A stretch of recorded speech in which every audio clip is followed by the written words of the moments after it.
Hello everyone, welcome to my channel. I hope everyone is having a wonderful day. Before starting the video, please go ahead and hit the subscribe button and give this video a like up. Victoria gives Victor a warning, and Tracy reveals her surprising future plans. Wednesday, May 28th, 2025. Today on The Young and the Restless, Claire meets with an over-the-top party planner, Tracy opens up to Diane, and Nick fishes for information. Tracy arrives outside the Abbott house, looks around, sighs, and heads inside. Diane appears and welcomes her home. She asks about Ashley. Tracy says she had a business stop in Chicago and won't be far behind. Diane asks, "So, what do you think?" Tracy gasps, "You have left me speechless." Diane wonders, in a good or bad way? Tracy hugs her. Tracy tells Diane it's amazing. The house feels different, yet not different at all. She can feel her parents smiling down, and Diane has made the house warmer and more welcoming. Diane admits he was stressed, worrying what they all would think. Tracy gushes, "You made this happen." She admires her strength and determination and couldn't respect or admire her more. Diane asks how she's holding up after everything that happened. Tracy confesses, "It hasn't been easy." They sit to have tea, and Tracy apologizes for shutting her out when she was finding out about Martin. She is part of the family now. Diane has been so worried about her and offers to listen if she wants to talk. Tracy is still trying to process everything and recaps, realizing she was in love with a monster. Now, she's alone again. Diane is stunned to hear she still feels guilty. Tracy knew him and thought their love was real. Diane says maybe Martin really was in love with her.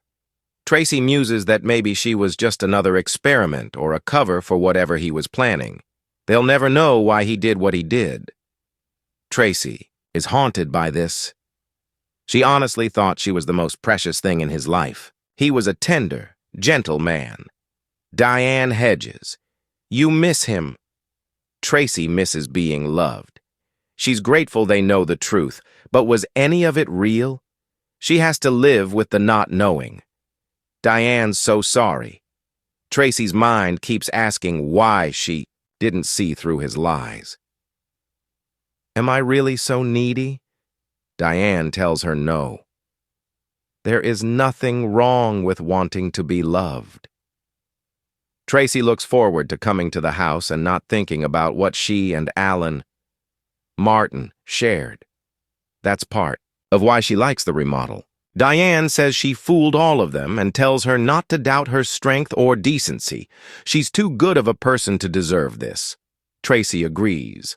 But she will bounce back, and the Martin Lawrence of the world will never get the best of me again. Pietro's over-the-top ideas. In the jazz lounge, Claire meets with a party planner, Pietro, who's enamored with Nikki to plan her birthday bash.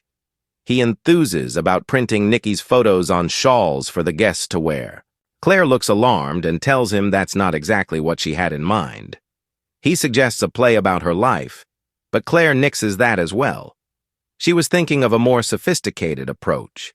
Inspired, the planner suggests they have Nikki dripping in diamonds or a Bollywood theme. Claire was picturing something more intimate, with no elephants, themes, or gimmicks. She wants something that embodies her grandmother's warmth and elegance. She brought a few ideas. They settle on ruby red with red roses as Kyle joins them. Pietro suddenly remembers Nikki loves piano and suggests a Mozart theme. Claire shuts him down. She wants him to use his creativity to make her vision a reality. He assures her the party will be classy and elegant. Kyle thinks the party will be the talk of the town. Pietro goes off to get started after complimenting Claire on her badass tenacity. Claire tells Kyle some of his ideas were too out there. Kyle assures that she handled it perfectly. I love seeing you in action. Claire hopes this will show her grandmother how much she loves her, and Kyle has to show her grandfather that he's the right man for her. Kyle warns the jury is still out. Victoria and Nikki.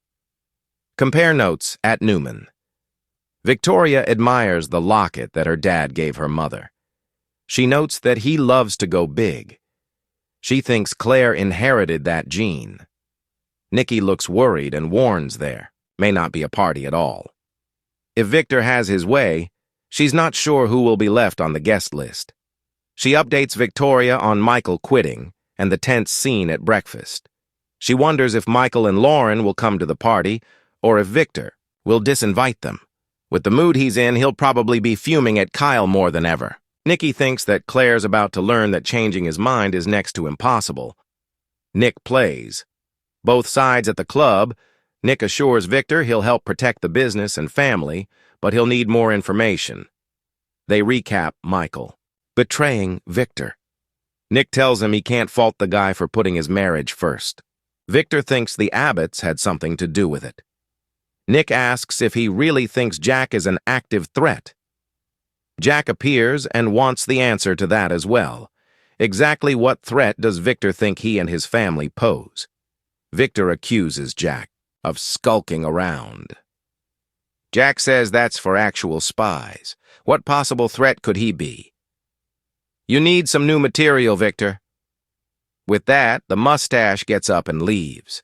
Jack asks Nick if his father's disposition has to do with Baldwin's resignation. Nick thanks him for not rubbing it in his face. Jack sits. Talk to me. What is going on? Nick says his dad is gearing up for some threat against the company. He was trying to get more information, but Jack chased him off. Jack realizes he's wondering if his father actually has something to worry about. Nick doesn't think his father's concerns have to do with the Abbotts. He's sorry he's trying to reignite this war between their families, but he thinks Victor is more concerned about Aristotle Dumas. Jack says he reached out to Billy and he doesn't like it one bit. He wants his brother to steer clear. Nick says they both know Billy doesn't like to play it safe.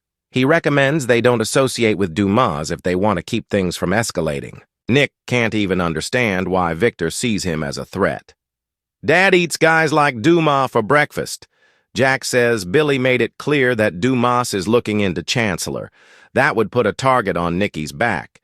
Nick says he'd have to go through the whole Newman family. Jack would work to protect her as well. Nick thinks his old man would have something to say about that. Jack doesn't give a damn what Victor thinks. Victoria puts Victor on notice. Victor runs into Victoria at the Newman offices, and she asks about Michael.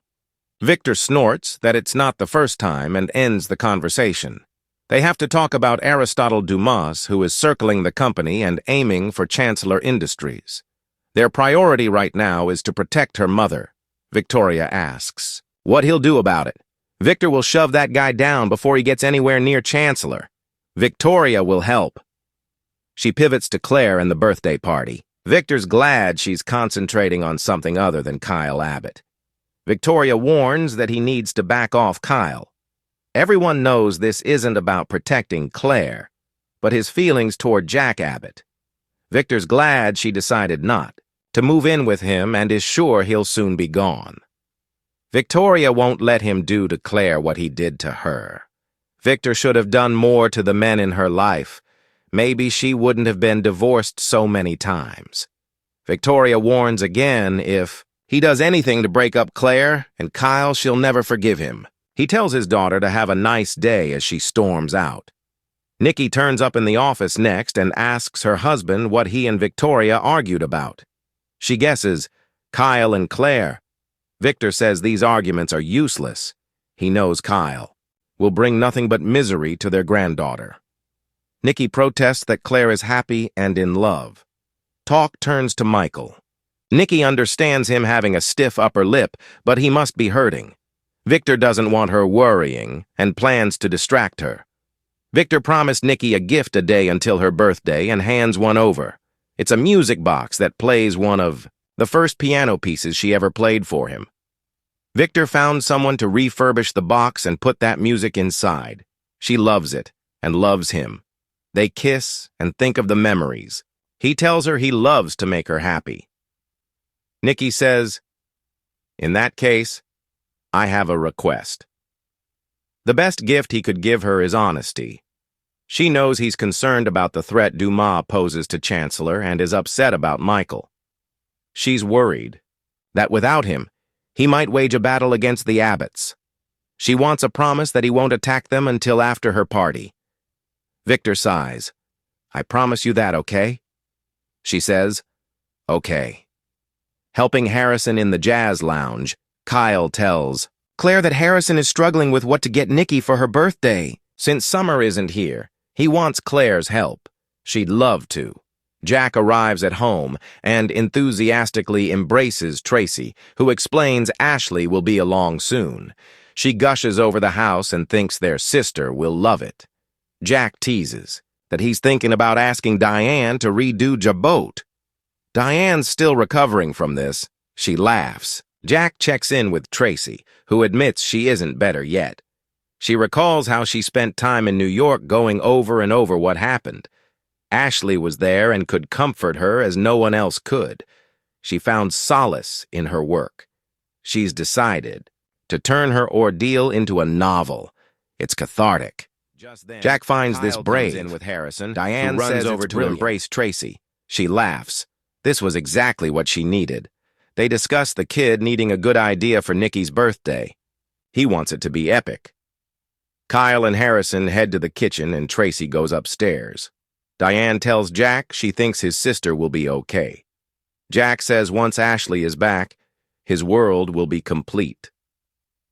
Smooth operator in the club dining room, Nick, leaves Phyllis a voicemail asking if she's still chasing Dumas and asking whether she got a sit-down with him yet or not. I'm dying to know. Call me. After he hangs up, Sharon texts asking him about having dinner as friends. He responds, how about tonight?